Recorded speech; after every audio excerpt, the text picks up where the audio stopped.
Entry budget সেগমেন্টের ফোনগুলোর মধ্যে গত বছর আইটেল ভিশন 1 সিরিজটা বেশ জনপ্রিয় ছিল। তারই ধারাবাহিকতায় এইবার আইটেল ভিশন 2 রিলিজ হয়েছে এবং এই ফোনটা আইটেল ভিশন 1 সিরিজের সবগুলো ফোন থেকেই এক্সপেন্সিভ। এটার দাম হচ্ছে বাংলাদেশে 8,990 টাকা বা 9,000 টাকা।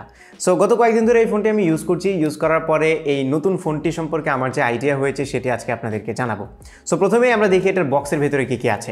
ফোনটির সাথে পাবেন এরকম হার্ড একটি প্রোটেক্টিভ কেস, একটি মাইক্রো ইউএসবি কেবল, ইয়ারফোনস এবং একটি 5 ওয়াটের চার্জার। সো এই হচ্ছে আইটেল ভিশন 2 এবং এটা দুইটা কালার ভেরিয়েন্টে পাওয়া যাবে। আমার হাতে আছে ডিপ ব্লু কালারের ভেরিয়েন্ট এবং এটাকে দেখতে অনেকটা ব্ল্যাকের মতো মনে হয়। আরেকটা কালার ভেরিয়েন্ট আছে, সেটা হচ্ছে গ্রেডিয়েন্ট ব্লু, যেটা আরেকটু লাইট আর একটু ব্রাইট ব্লু।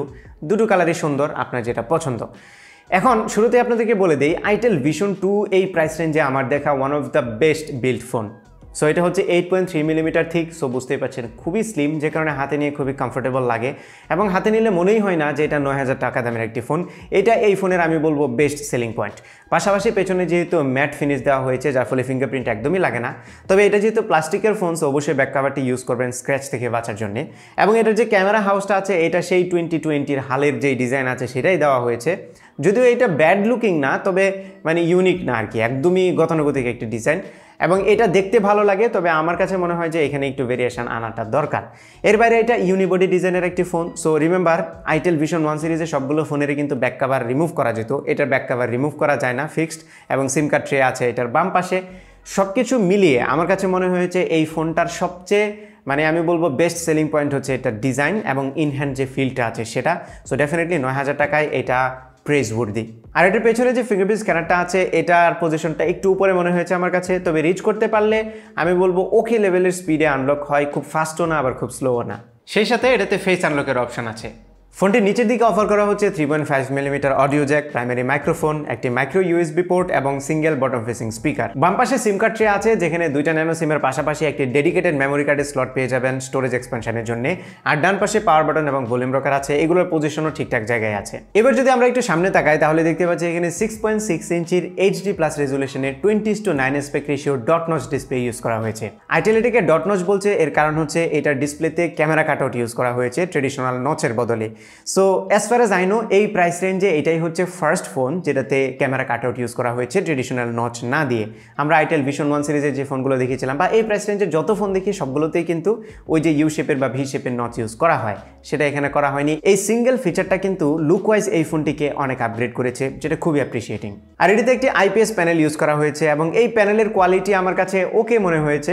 মানে কালারগুলো আমার কাছে একটু ফ্যাকাশে লেগেছে, সেই সাথে টাচ রেসপন্সও খুব এক্সট্রাঅর্ডিনারি কিছু না। ভিউইং অ্যাঙ্গেল যদিও ঠিকঠাক আছে, আর ব্রাইটনেসের বেলায় ডিরেক্ট সানলাইটে গেলে একটু ইস্যু হবে, তবে ইনডোরে কিংবা একটু শ্যাডো এরিয়াতে কোনো ধরনের সমস্যা ফেস করবেন না। এবার আসি পারফরমেন্সে। এই ফোনটিতে 2 জিবি র্যাম ইউজ করা হয়েছে এবং ইন্টারনাল স্টোরেজ হচ্ছে 32 জিবি। আর এটাতে যে চিপসেট ইউজ করা হয়েছে এটি হচ্ছে ইউনি এসওসির SC9863A। ওয়েল, এই চিপসেটটার নাম শুনে অনেকের কাছে একটু এলিয়েনেটিক মনে হতে পারে, অনেকে হয়তো চিনবেন না, কারণ আমরা মেইন স্ট্রিম মিডিয়াটেক কিংবা কোয়ালকম স্ন্যাপড্রাগনের নাম শুনে অভ্যস্ত। সো এই চিপসেটটা নিয়ে আমরা একটু বিশ্লেষণ করি। ইউনি এসওসি হচ্ছে চাইনিজ একটি চিপসেট ম্যানুফ্যাকচারার, যারা একদমই এন্ট্রি লেভেলের ফোন কিংবা স্মার্ট গ্যাজেটসগুলোর জন্য চিপসেট তৈরি করে থাকে এবং তাদের চিপগুলো খুবই অ্যাফোর্ডেবল হয়।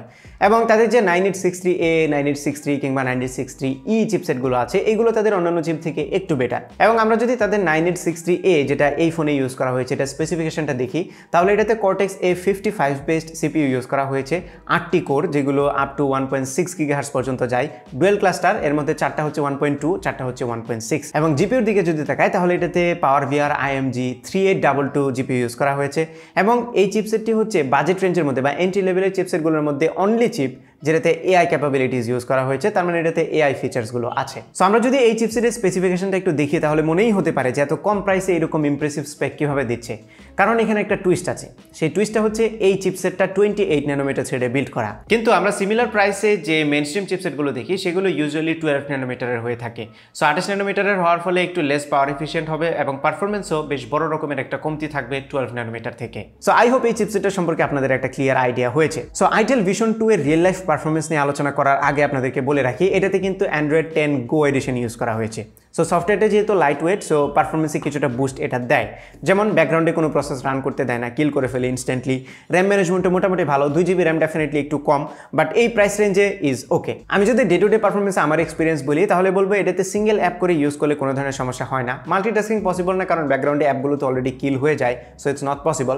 বাট সিঙ্গেল অ্যাপ করে ইউজ করতে গেলে তেমন কোনো সমস্যা আমি ফেস করিনি।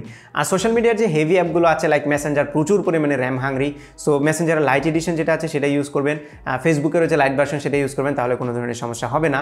সো সফটওয়্যারটি যেহেতু লাইট ওয়েট, সে কারণে ডে টু ডে এক্সপিরিয়েন্সটা যেটা পেয়েছি এটা ডেফিনেটলি খুব একটা ডিসঅ্যাপয়েন্টিং ছিল না। বাট এটাতে ডেফিনেটলি একটা মেন স্ট্রিম চিপসেট দিয়ে দিলে আরও অনেক বেটার হতো, তাহলে অ্যাটলিস্ট গেমিং পারফরমেন্সের বেলায় আর একটু বুস্ট পাওয়া যেত। সো এটাতে যে গেমিং পারফরমেন্স পেয়েছি সেটা খুব একটা ভালো না। ডেফিনেটলি আপনারা ওই যে সাবওয়ে সার্ফ কিংবা অ্যাংরি বার্ডস টাইপের গেমগুলো এটাতে খেলতে পারবেন, এর বেশি খেলতে পারবেন না। অন দি আদার হ্যান্ড যদি মিডিয়াটেকের জি সিরিজের কোনো চিপসেট দেওয়া হতো তাহলে কিন্তু আপনারা পাবজি লাইট টাইপের গেমগুলো খেলতে পারবেন। সো ডেফিনেটলি পারফরমেন্স সেকশনে কিছুটা ল্যাকিং এটাতে আছে কনসিডারিং দ্য প্রাইস, তবে ডেফিনেটলি ডে টু ডে পারফরমেন্সে আপনাদেরকে স্যাটিসফ্যাক্টরি রেজাল্ট দেবে। এবার আসি ক্যামেরায়। সো এই ফোনের পেছনে 3টা ক্যামেরা আছে, যদিও দেখতে মনে হয় 4টা, লাস্টেটায় শুধু AI লেখা আছে। সো 3টা ক্যামেরার প্রাইমারিটি হচ্ছে 13 মেগাপিক্সেলের, সেকেন্ডারিটি হচ্ছে 2 মেগাপিক্সেলের একটা ম্যাক্রো লেন্স, আর লাস্ট একটা VGA লেন্স ইউজ করা হয়েছে, এটা হচ্ছে মূলত ডেপথ সেন্সিং এর জন্য। সো ইয়েস, মানে বিউটিফিকেশনের জন্য ওকে এতগুলো লেন্স, বাট মূলত একটা লেন্সে কাজ করবে, সেটা হচ্ছে 13 মেগাপিক্সেল। সো ক্যামেরার ছবির কোয়ালিটির কথা যদি বলি তাহলে আমার কাছে ওকে মনে হয়েছে ছবির কোয়ালিটি। আমি মেইনলি ব্রড ডে লাইটে যে ছবিগুলো তুলেছি এইগুলোর কথা বলছি, এগুলো আমার কাছে ভালো লেগেছে। লো লাইটে ডেফিনেটলি এটা থেকে ভালো এক্সপেক্ট করা উচিত না, এই প্রাইস রেঞ্জে লো লাইটের কোয়ালিটি ডেফিনেটলি খুব একটা ভালো হবে না। তবে আপনারা যদি প্রপার লাইটে তুলেন এবং প্রপার এক্সপোজার সিচুয়েশনে, অনেক সময় লাইট অনেক বেশি হয়ে গেলেও ছবিতে একটু ওভার এক্সপোজার আমি খেয়াল করেছি, সেই সাথে ডাইনামিক রেঞ্জও খুব একটা ভালো লাগেনি, কালারগুলো একটু ফ্যাকাশে মনে হয়েছে আমার কাছে। বাট এই প্রাইস রেঞ্জে মানিয়ে নেওয়ার মতো ডেফিনেটলি সোশ্যাল মিডিয়া রেডি ছবি আপনারা পাবেন। ডিটেল খুব একটা থাকে না, স্পেশালি ফেস একটু স্মুথ করে ফেলে, খুব একটা শার্পও না, যদিও ফেস ছাড়া অন্যান্য জায়গাগুলো একটু বেশি শার্প, তবে ওভারঅল খুব একটা শার্প লাগেনি আমার কাছে ছবিগুলো। সেই সাথে এটা যে পোর্ট্রেট মোড আছে সেটাতে দেখলাম সাবজেক্ট যদি খুব কমপ্লিকেটেড হয় তাহলে এজ ডিটেকশনে একটু প্রবলেম হয়, বাট সিম্পল বা সলিড সাবজেক্ট যদি হয় তাহলে সমস্যা হয় না, আমার কাছে ওকে লেগেছে। আর এটাতে ভিডিও করতে পারবেন 1080 30 ফ্রেম পার সেকেন্ডে। আর সামনের ক্যামেরাটি হচ্ছে 8 মেগাপিক্সেলের এবং বাজেট বিবেচনায় এই ছবির কোয়ালিটিও আমার কাছে ভালো লেগেছে। ছবিগুলো মডারেটলি শার্প এবং ডিটেইলড, তবে ফেস টোনের যে কালারটা এটা বেশ অ্যাকুরেটলি ডিটেক্ট করতে পারছিল, যদিও কিছু কিছু ছবির বেলায় আমি দেখলাম একটু ওভার এক্সপোজড হচ্ছিল, মানে প্রসেসিংটা একটু বেশি হয়ে যাচ্ছিল, বাট মোস্ট অফ দ্য কেসে সামনের ক্যামেরার ছবি নিয়ে আমি স্যাটিসফাইড। তবে সামনের ক্যামেরার পোর্ট্রেট মোডে এজ ডিটেকশন খুব একটা অ্যাকুরেট হয় না, এখানে আরেকটু ইমপ্রুভ করা যেত। এবার চলে আসি ব্যাটারিতে। এই ফোনটিতে 4000 mAh ব্যাটারি ইউজ করা হয়েছে, যদিও আমরা এই প্রাইস রেঞ্জে অনেক ফোন দেখি যেগুলোতে 5000 mAh ব্যাটারি আছে, তবে 5000 mAh দিলে কিন্তু এই ফোনের এই স্লিমনেসটা মেনটেন করা যেত না। So I am okay with 4000 mAh battery, কারণ এই ফোনটি মূলত একটু লাইট ওয়েট কাজ করার জন্যই তৈরি করা হয়েছে। সো আপনারা যদি একটু মডারেট ইউজ করেন তাহলে একদিন ইজিলি পার করে দিতে পারবেন এই 4000 mAh ব্যাটারি দিয়ে, আর যদি খুবই লাইট ওয়েট কাজ করেন তাহলে একদিনের একটু বেশি সময় আপনারা পার করতে পারবেন, which is not bad for a phone off this price. তবে এটার বক্সের যে 5 ওয়াটের চার্জার দেওয়া হয়েছে, এটা দিয়ে চার্জ করতে কিন্তু ফোনটা লম্বা সময় নেবে, 3 ঘন্টারও বেশি সময় লেগে যাবে চার্জ হতে, which is very slow. So এখানে অ্যাটলিস্ট 10 ওয়াটের দিয়ে দিলে আরেকটু বেটার হতো। আর এটার ইয়ারপিসের কোয়ালিটি ভালো ছিল, কল কোয়ালিটি নিয়ে কোনো সমস্যা ফেস করিনি, এবং বটম ফেসিং যে স্পিকারটা আছে এটা অ্যাভারেজ কোয়ালিটির ছিল, খুব এক্সট্রাঅর্ডিনারি কিছু না, আবার এই প্রাইস রেঞ্জে কমপ্লেনও করা যাবে না, ওকে লেগেছে। তবে সেন্সরের বেলায় একটু কমতি আছে, যেমন এটাতে জাইরোস্কোপ নেই, যদিও এই বাজেটে অনেক ফোনেই আছে জাইরোস্কোপ দেওয়া হয় না, তবে দিয়ে দিলে একটু বেটার হতো। ফাইনালি 9000 টাকায় Itel Vision 2 কেমন phone? Well, first of all design wise, look wise, in hand, feel wise এই ফোনটি আমার মতে এই প্রাইসে ওয়ান অফ দ্য বেস্ট।